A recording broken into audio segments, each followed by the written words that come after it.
Hello students. तो आ गई हूँ नई क्लास लेकर। स्टैटिस्टिक्स का फर्स्ट पार्ट मैंने डाल दिया था और अब ये आज क्लास 2 है। तो जैसा कि आपको पहले भी बताया था कि ये वाली जो क्लास है ये असिस्टेंट स्टैटिस्टिकल ऑफिसर की जो न्यू वैकेंसी आई है उत्तराखंड में, उसका जो पेपर 1 है 50 मार्क्स का, एक 50 मार्क्स की उसकी हिंदी है और 50 मार्क्स की उसका स्टैट्स है। उसके लिए उसके अकॉर्डिंग इसका सिलेबस चल रहा है, क्लासेस चल रही हैं। तो ज़रूर आप मेरे चैनल को सब्सक्राइब कर लीजिए। बहुत ही डीप तरीके से मैं इसको पढ़ा रही हूँ। और जो असिस्टेंट अकाउंटेंट हमारी सीरीज़ पहले से ही चल रही है, उसकी यूनिट 1 भी मैंने काफ़ी करवा दी है और कुछ रह रहा है उसमें, वो भी मैं कंप्लीट करवा दूँगी। और उसमें भी आपका ये स्टैटिस्टिक्स का ये वाला पार्ट बेनिफिशियल है। तो दोनों जॉब्स के लिए ये वाला पार्ट बहुत इंपॉर्टेंट है, तो इसको बहुत अच्छे से देखेंगे। तो आइए शुरू करते हैं, बिल्कुल टाइम ना वेस्ट करते हुए आज का टॉपिक। मैंने आपको पहले स्टैटिस्टिक्स का फुल इन्फॉर्मेशन आपको बता दी है, फुल इंट्रोडक्शन दे दिया है फर्स्ट पार्ट में, उसे आप ज़रूर देख लीजिए। और जो मेरा टेलीग्राम चैनल है इसी नाम से, जिस नाम से मेरा यूट्यूब चैनल है, उसे आप ज़रूर देख लीजिए, उसे आप ज़रूर उसमें उसे ज्वाइन कर लीजिए, ताकि जितनी भी नई आपको इस तरह की वीडियोस मिले मैं उसमें डाल देती हूँ और आपका काम बन जाए। तो चलिए स्टार्ट करते हैं। आज का टॉपिक रहेगा कलेक्शन ऑफ डेटा। आपका फंक्शंस हो गया, नेचर हो गया, मिसयूज़ हो गया, लिमिटेशंस हो गया, डिस्ट्रस्ट हो गया, स्टैट्स का, ये सब मैंने करवा दिया है फर्स्ट पार्ट में। आज का रहेगा कलेक्शन ऑफ डेटा। तो चलिए स्टार्ट करते हैं। क्या होता है collection of data? Collection of data क्या होता है? After statistical planning next step is data collection. जब स्टैट्स की प्लानिंग हो जाती है तो उसका अगला कदम क्या होता है? डेटा कलेक्ट करने का कदम होता है।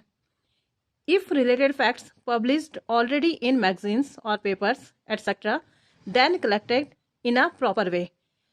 अगर क्या हुआ, जो भी इंफॉर्मेशन है, जो भी कलेक्शन है, वो पहले से पब्लिश्ड हो चुका है किसी मैगजीन में या पेपर में, तो आप क्या करते हो, उसको एक प्रॉपर वे में इकट्ठा कर लेते हो। और and if not available before then to receive a new. और अगर पहले से अवेलेबल नहीं है कोई डेटा तो उसको आप क्या करते हो, उसको कलेक्ट करते हो। तो इस तरह से हमें पता चला है कि डेटा दो तरह से होता है। पहले से पब्लिश्ड हुआ होता है कभी कभी, और कभी आपको खुद से क्या करना पड़ता है, इसको कलेक्ट करना होता है। तो जब आप खुद से इसको कलेक्ट करोगे तो उसको बोलते हैं प्राइमरी डेटा। और जब पहले से कहीं पर पब्लिश्ड हुआ हुआ है और सिर्फ आप उसको यूज़ करोगे तो उसको बोलेंगे सेकेंडरी डेटा। तो प्राइमरी डेटा के बारे में इन्होंने क्या बोला? फंडामेंटली होता है ये बहुत ज़्यादा एक्सपेंसिव होता है, इसमें बहुत सारा टाइम लगता है ये, लेकिन क्या होता है, जो भी हमारा पर्पज़ है उसमें बिल्कुल फिट होता है। नो नीड ऑफ अमेंडमेंट, इसमें किसी भी तरह के संशोधन की आवश्यकता नहीं होती। इसे क्या किया जाता है? कलेक्टेड सेल्फ, इसे खुद से कलेक्ट किया जाता है, क्योंकि ये कहीं पर भी क्या नहीं होता, पब्लिश्ड नहीं होता। सेकेंडरी डेटा के बारे में क्या बोला? नॉट फंडामेंटली, ये फंडामेंटली नहीं होता, पहले से पब्लिश्ड हुआ होता है, कम खर्चा इसमें लगता है, क्योंकि भाई खुद से तो कलेक्ट करना नहीं होता, कहीं से बस ये पब्लिश्ड हुआ हुआ है उससे वहाँ से आपको लेना है। तो ये कम एक्सपेंसिव होता है, इसमें कम टाइम लगता है, और कभी कभी क्या होता है, ये पर्पज़ में फिट भी नहीं होता, और इसमें क्या होता है, संशोधन की आवश्यकता होती है। तो देख लेते हैं, जो आंकड़े एक पक्ष के लिए प्राइमरी होते हैं ना, वही दूसरे पक्ष के लिए सेकेंडरी होते हैं। भाई हम यहाँ पे बात कर रहे हैं सेकेंडरी डेटा की। अगर आप देखें तो सेकेंडरी डेटा तो ये बाद में बने ना, पहले तो ये किसी के लिए प्राइमरी रहे होंगे जिन्होंने इनको इन्वेस्टिगेट करा होगा। जैसे कि इसका एक एग्जाम्पल देखिए, शर्ट का एग्जाम्पल। शर्ट अगर आपने कपड़ा खरीदा है और आप क्या करवा रहे हो, उसको स्टिच्ड करके पहन रहे हो, तो ये तो हो गया प्राइमरी, क्योंकि आपने खुद से क्या किया, शर्ट का कपड़ा लिया, फिर उसको बनवाया, तब आप पहन रहे हो, तो ये हो गया प्राइमरी डेटा।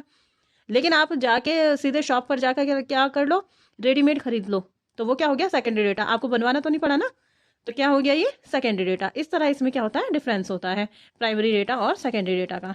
आगे बात करते हैं, factors affecting the choice of primary और सेकेंडरी डेटा। कौन कौन से फैक्टर्स अफेक्ट करते हैं अगर आपको प्राइमरी डेटा और सेकेंडरी डेटा को चूज करना है? तो ऑब्जेक्टिव ऑफ रिसर्च, आपका रिसर्च का उद्देश्य क्या है, ट्रस्टवर्थीनेस क्या है, फाइनेंशियल इंस्ट्रूमेंट आपके पास क्या है, क्या आपके पास आर्थिक साधन है, आपके पास टाइम कितना है, और आपको कितनी एक्यूरेसी चाहिए। तो ये सब चीज़ें फैक्टर्स से ये अफेक्ट करते हैं किसको, कि आपको प्राइमरी डेटा से काम चलाना है या आपको सेकेंडरी डेटा से। अब आ जाते हैं methods of collecting primary data. कुछ मेथड्स होते हैं प्राइमरी डेटा को कलेक्ट करने के लिए। एक तो होता है, फर्स्ट हो गया इसमें डायरेक्ट पर्सनल इन्वेस्टिगेशन। आपने क्या किया, खुद से जाकर इन्वेस्टिगेट करा, यानी कि जहाँ से भी आपको डेटा लेना है आप उस क्षेत्र में चले गए और खुद से ही जाकर क्या कर रहे हो, इन्वेस्टिगेट कर रहे हो। इसमें क्या होना चाहिए, वेयर एक्यूरेसी नीडेड, जहाँ पर बहुत ज़्यादा एक्यूरेसी चाहिए।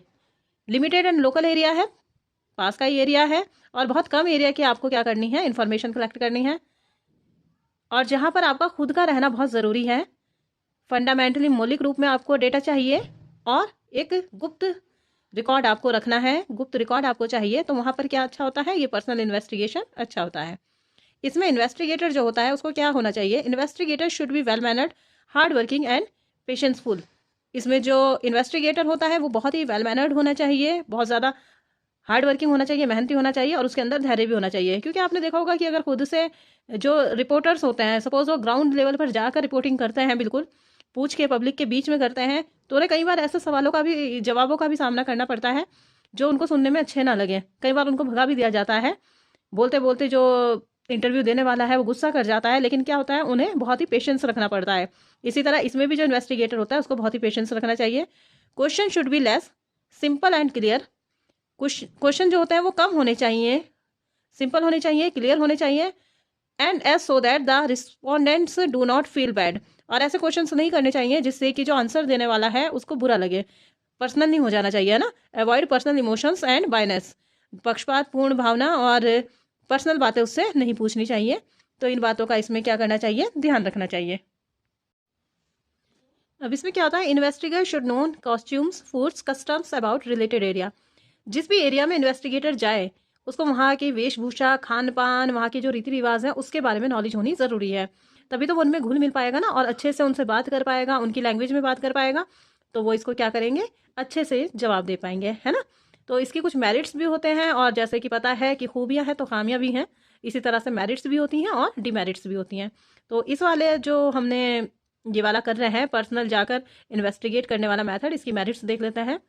तो इसमें क्या होता है, हाई लेवल एक्यूरेसी। भाई ठीक है, अपना आप ही जाके आप कर रहे हैं, क्वेश्चन पुट अप कर रहे हैं, तो हाई लेवल की एक्यूरेसी हो जाती है।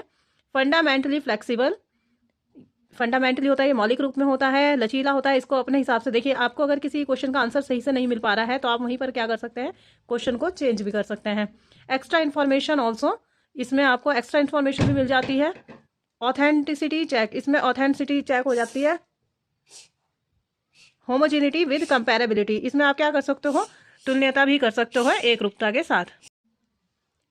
डिमेरिट्स इसकी क्या होती है, not perfect for vast areas.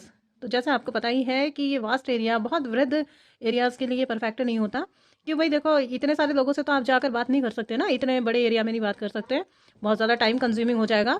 बायनेस, इसमें क्या पक्षपातपूर्ण हो सकता है, भाई आप खुद ही जाके बात कर रहे हो किसी पर, आपको भावनात्मक रूप से आप जुड़ जाएं, तो इसमें क्या रहता है, थोड़ा सा बायनेस होने की दिक्कत रहती है। More time and more expenses, इसके लिए बहुत ज़्यादा टाइम चाहिए, और क्या चाहिए, खर्चे उठाने के लिए पैसा भी बहुत चाहिए। तो ये इसकी डिमेरिट्स होती हैं। सेकंड मेथड होता है प्राइमरी डेटा कलेक्ट करने का, इनडायरेक्ट ऑरल इन्वेस्टिगेशन। आप क्या कर सकते हो, ऑरल इन्वेस्टिगेशन भी क्या कर सकते हो। ये किसके लिए यूज़फुल होता है, वास्ट एरिया के लिए, बहुत बड़े एरिया के लिए यूज़फुल होता है ये वाला मेथड। डिपेंड्स ऑन विटनेस, इसमें जो देखते हैं लोग, जो गवाह होते हैं, उन पर ये डिपेंड करता है। Number of witness more than, ज़्यादा नंबर होने चाहिए, मतलब ज़्यादा विटनेस होने चाहिए इसमें। Investigator should B patienceful, investigator को इसमें भी क्या होना चाहिए, धैर्यवान होना चाहिए, अनवाइज्ड होना चाहिए, पक्षपातपूर्ण उसको कार्य नहीं करना चाहिए, पोलाइट होना चाहिए, एंड पेनेट्रेशन यानी कि चतुर भी इसमें होना चाहिए, उसे पता होना चाहिए कि मुझे कैसे अपना काम निकलवाना है। तो इसमें क्या होता है, मेरिट्स क्या है इसकी, ये कम एक्सपेंसिव होता है। Received experts advice and suggestions, इसमें आपको एक्सपर्ट्स की एडवाइस और सजेशंस मिल जाते हैं। No effect of personal biasness, कम इफेक्ट होता है पर्सनल बाइनेस का। सीक्रेट इन्फॉर्मेशन रिसीव्ड, इसमें आपको सीक्रेट इन्फॉर्मेशन भी मिल जाती है, क्योंकि देखो आपने क्या करा, आपने खुद से जाकर इन्वेस्टिगेट नहीं करा ना, आपने क्या करा, इनडायरेक्ट ऑरल इन्वेस्टिगेशन करा। यानी कि किसी बंदे की अगर आपको बारे में बात पता करनी है तो आपने उससे ना पूछ के उसके साथियों से पता करा, तो पता चल जाएगी उसकी सीक्रेट इन्फॉर्मेशन भी। खुद से बताने में तो इंसान शर्माता है, लेकिन उसके फ्रेंड्स वगैरह तो बता ही देता है ना। तो ये इसका बेनिफिट्स है। आगे आते हैं इसकी डिमेरिट्स पर। Not hope for high level accuracy, भाई इसमें ना हाई लेवल की एक्यूरेसी नहीं रहती, क्योंकि पता नहीं कोई किसी के बारे में सच बता रहा है या गलत बता रहा है।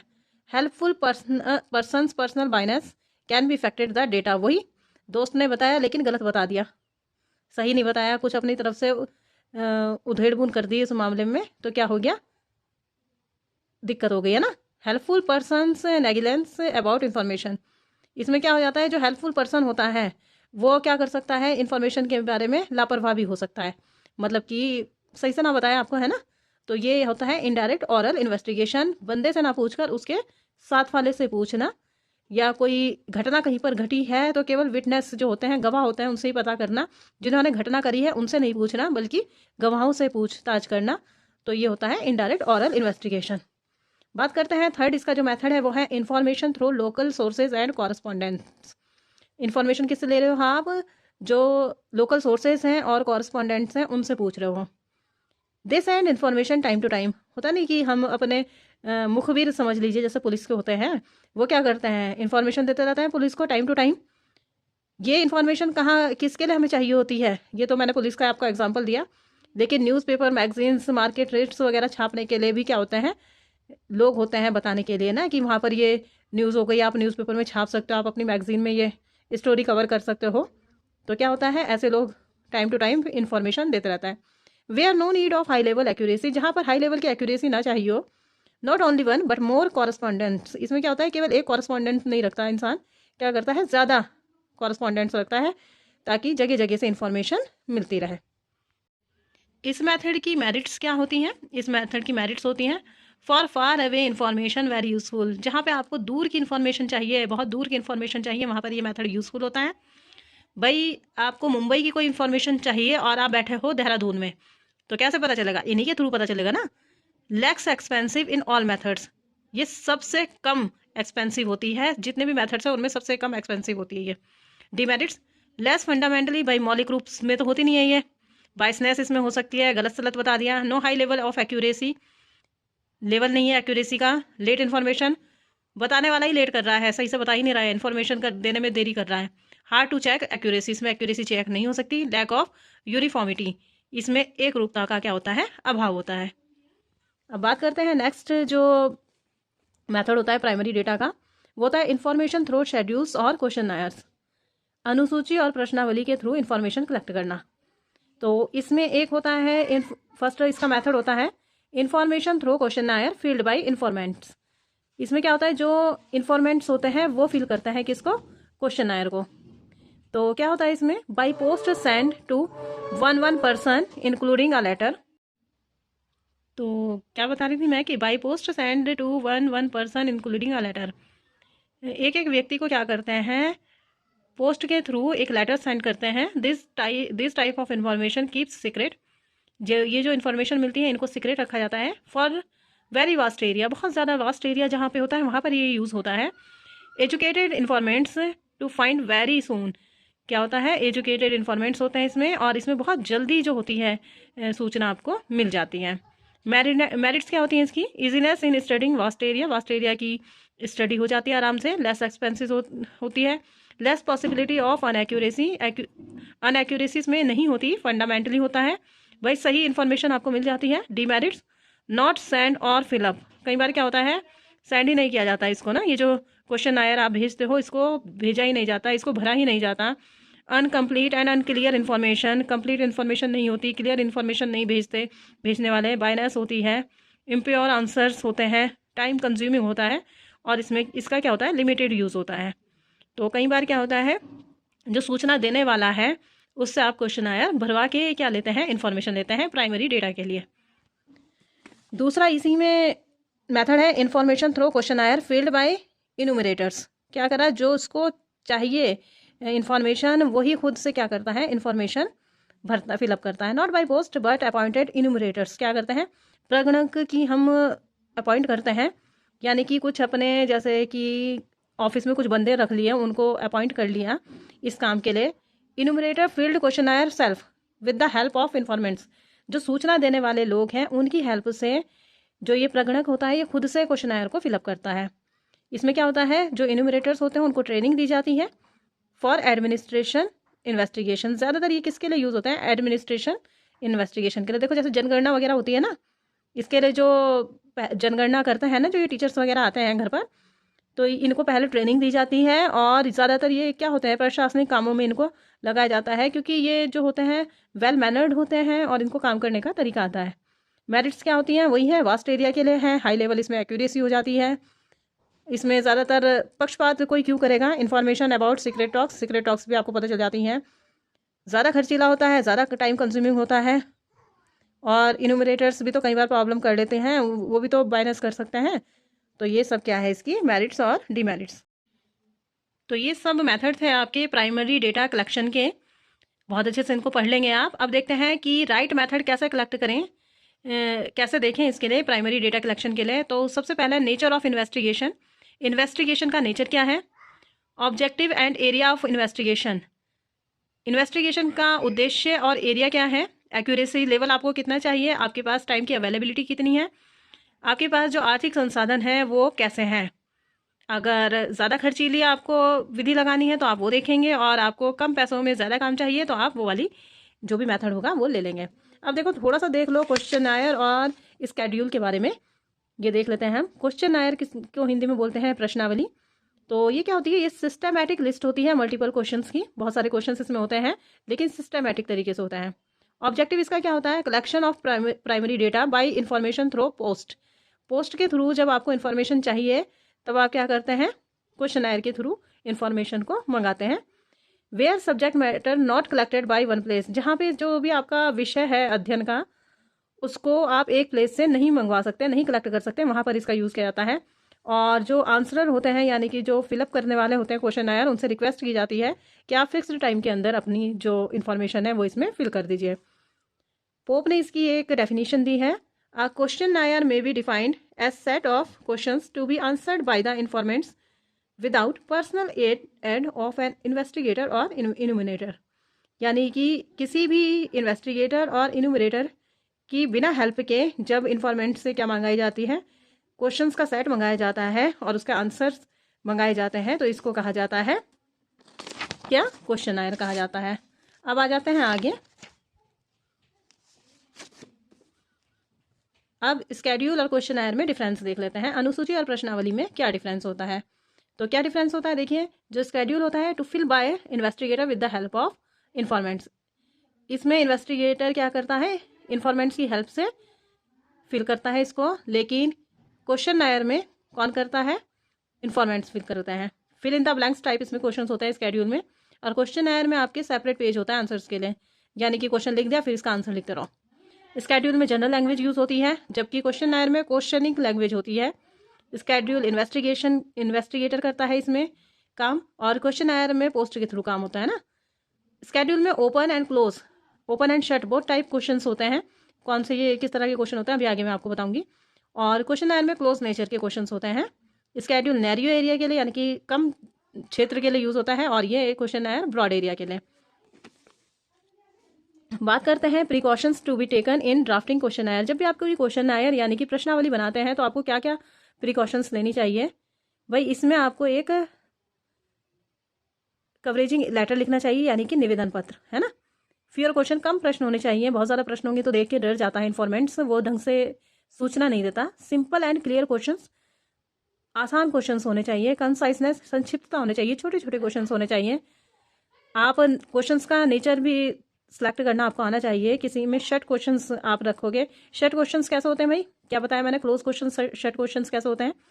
ये ऑल्टरनेटिव टाइप के जो क्वेश्चंस होते हैं, जैसा आपका एग्जाम होता है ABCD आपको दे दिया और यस और नो होता है, ट्रू और फॉल्स वाले क्वेश्चंस होते हैं, तो ये सारे क्या होते हैं? शॉर्ट क्वेश्चंस होते हैं। मतलब इसमें आपको जो चुनाव करना है इनमें से ही करना है। मल्टीपल चॉइस क्वेश्चंस होते हैं, इनमें से ही चुनाव करना है। यस और नो में से ही करना है, ट्रू और फॉल्स में से करना है, इसके अलावा आप चुनाव नहीं कर सकते हैं। और ओपन क्वेश्चंस कैसे होते हैं? Specific information questions relating to detained informations in your own language. अपने लैंग्वेज में जब आप क्वेश्चंस का आंसर देते हैं तो उनको कहा जाता है ओपन क्वेश्चंस। इसमें आपको क्या करना होता है? To avoid sensitive and personal nature questions. Sensitive और पर्सनल नेचर क्वेश्चंस इसमें आप ना डालें क्वेश्चनायर में, तो ही अच्छा होगा। क्वेश्चंस अकॉर्डिंग टू एबिलिटी, योग्यता के अनुसार ही आप क्वेश्चंस पुट अप करेंगे। देखिए, आप ऐसा ना करें कि किसी ग्रामीण क्षेत्र में आपने हाई लेवल के क्वेश्चंस डाल दिए, आपने ग्रामीण क्षेत्र में इंग्लिश में क्वेश्चंस डाल दिए, तो भाई जो हिंदी मीडियम वाले स्टूडेंट्स हैं या हिंदी मीडियम वाले लोग हैं वो कैसे इसको फिलअप करेंगे, तो ये भी ध्यान रखना है। अच्छा, आप जो क्वेश्चंस डालोगे उसमें क्रॉस चेक भी कर सकते हो। जैसे एक क्वेश्चन में आपने एज पूछ ली, तो दूसरे क्वेश्चन में एक दो क्वेश्चन छोड़ के आपने डेट ऑफ बर्थ पूछ लिया, तो आपको पता चल जाएगा जो उसने एज डाली थी वो सही डाली थी या नहीं डाली थी। लॉजिकल सिक्वेंस होना चाहिए क्वेश्चंस का, यानी कि ऐसे नहीं कि आपने कोई भी क्वेश्चन कहीं भी डाल दिया, तरीके से आपको क्वेश्चंस डालने हैं। कर्टियस स्टाइल, शिष्ट शैली होनी चाहिए, आचरण आपका सही होना चाहिए, ऐसे नहीं गंदी लैंग्वेज में आपको नहीं लिखना है। Pre testing and rectification, pre test आपको इसका करना चाहिए और इसमें आपको सुधार भी करना चाहिए बाद में। इंस्ट्रक्शन एंड फुटनोट ये भी आपको देने चाहिए। अट्रैक्टिव एंड अपीलिंग गेटअप, इसका जो क्वेश्चन आयर का जो आप बनाओगे पूरा परफॉर्मा, वो आपका अट्रैक्टिव होना चाहिए और अपीलिंग होना चाहिए, ताकि जो लोग इसमें पार्टिसिपेट लेने वाले हैं, इनको फिलअप करने वाले हैं, वो जल्दी से करें, उन्हें इस काम को करने में मज़ा आए। अब देख लेते हैं collection of secondary data. Secondary data collect करने के क्या क्या तरीके होते हैं। तो एक इसकी होती है पब्लिश्ड सोर्स और दूसरी होती है अनपब्लिश्ड सोर्स। तो पब्लिश्ड में देख लेते हैं क्या क्या होता है। भाई देखो, इंटरनेशनल पब्लिकेशंस होते हैं, बहुत सारे होते हैं इंटरनेशनल पब्लिकेशंस। मैंने एग्जांपल लिया world bank, UNO etcetera. Government publications होते हैं, आरबीआई बुलेटिन हो गया, एनुअल सर्वे ऑफ इंडस्ट्रीज हो गया। सेमी गवर्नमेंट पब्लिकेशंस होते हैं, डिस्ट्रिक्ट बोर्ड हो गया, म्यूनसिपल पार्टीज के जो सर्वेज में आ गया सामने वो हो गया। Report of commission and committee, finance commission report होती है। Publication of papers and magazines, Dainik Jagran etcetera, यहाँ से आपने कोई न्यूज़ ले ली। Publication of investigate institute, Indian statistical institute etcetera. Publication of trade bodies and councils, Hindustan Lever limited etcetera. इन सबसे जो आप इन्फॉर्मेशन लेते हो। पब्लिकेशन ऑफ पर्सनल इन्वेस्टिगेटर, किसी ने पर्सनली इन्वेस्टिगेट करा था, उसका आपने पब्लिकेशन ले लिया। तो सेकेंडरी डेटा में ये सारी चीज़ें आती हैं। अनपब्लिश्ड सोर्स क्या होते हैं, तो ये सेकेंडरी डेटा के पब्लिश्ड सोर्सेज थे और कुछ अनपब्लिश्ड सोर्सेज भी होते हैं। देखो, ऐसे सोर्सेज जो कलेक्ट किए गए लेकिन पब्लिश्ड नहीं हो पाए, तो उन्हें कहते हैं अनपब्लिश्ड। इसमें क्या होता है, जो इन्वेस्टिगेटर होता है उसकी परमिशन आपको लेनी ज़रूरी होती है, कि क्योंकि उसने तो पब्लिश करवाया नहीं है, अब आप पब्लिश करवा देंगे, आप यूज़ कर लेंगे, तो पूछना ज़रूरी होता है इन्वेस्टिगेटर से कि हम इसको यूज़ कर सकते हैं या नहीं कर सकते हैं। तो ये थे आपके सेकेंडरी डेटा के सोर्सेज। पहले मैंने आपको बहुत सारी जो कमेटीज़ कमीशंस वगैरह का बताया है, वो सारे पब्लिश्ड सोर्स में है, और अनपब्लिश्ड सोर्स में यही होते हैं जो अभी तक छप नहीं पाए हैं उन्हें। तो precautions before using data from a secondary sources. Secondary source का जो डेटा है वो यूज़ करने से पहले आपको क्या क्या प्रिकॉशंस लेनी पड़ती है। तो पहला तो यह है कि जिसने भी पहले ये डेटा कलेक्ट करा है उसकी क्वालिफिकेशन क्या थी। ऐसा नहीं है किसी भी ऐसी अनाड़ी ने डेटा कलेक्ट कर लिया और आप उस पर ट्रस्ट करके, उस पर बिलीव करके आप क्या कर लो, इसको यूज़ कर लो, है ना। Object of previous investigation, previous जो इन्वेस्टिगेशन हुआ उसका उद्देश्य क्या था। भाई उसने अपने उद्देश्य के अकॉर्डिंग ही जो भी करा था, सोर्स इकट्ठा करा था, ये भी देखना पड़ेगा आपको, और आपके लिए वो बेनिफिशियल है या नहीं है। Time and condition of previous investigation, ऐसा ना हो बहुत पुराना आप डेटा यूज़ कर लें, अब बहुत पुराने टाइम में उसने करा हो। एक्यूरेसी लेवल, उसका एक्यूरेसी लेवल क्या था। डेफिनेशन ऑफ स्टैटिस्टिकल यूनिट, उस टाइम स्टैटिस्टिकल यूनिट की डेफिनेशन क्या है। इन्वेस्टिगेशन मेथड, उसने कौन सा इन्वेस्टिगेशन मेथड यूज़ करा है। कंपैरेटिव स्टडी, उस टाइम इसकी तुलनात्मक अध्ययन भी आपको कर लेना चाहिए। तो भाई this is all for today. मैंने आपको पूरा का पूरा चैप्टर करवा दिया है बहुत अच्छे से। मैंने कोई भी टॉपिक इसका प्राइमरी डेटा और सेकेंडरी डेटा का छोड़ा नहीं है, और मैं ये चाहती हूँ कि आप इस वीडियो को बार बार देखें ताकि आपको ये बिल्कुल समझ में आ जाए। और अगर आपको वाकई में सच्ची में आपको अच्छे से प्रिपरेशन करनी है और आप चाहते हैं कि मैं इस सीरीज़ को कंटिन्यू करूँ, तो आपको ज़रूर कमेंट करना है, ज़रूर चैनल को सब्सक्राइब करना है, और जो मेरा चैनल है टेलीग्राम पर assistant accountant master class name से, उसको भी आपको सब्सक्राइब करना है, उसमें भी आपको ज्वाइन हो जाना है। तो मिलेंगे नेक्स्ट वीडियो में जल्दी ही, तब तक के लिए बाय बाय, टेक केयर।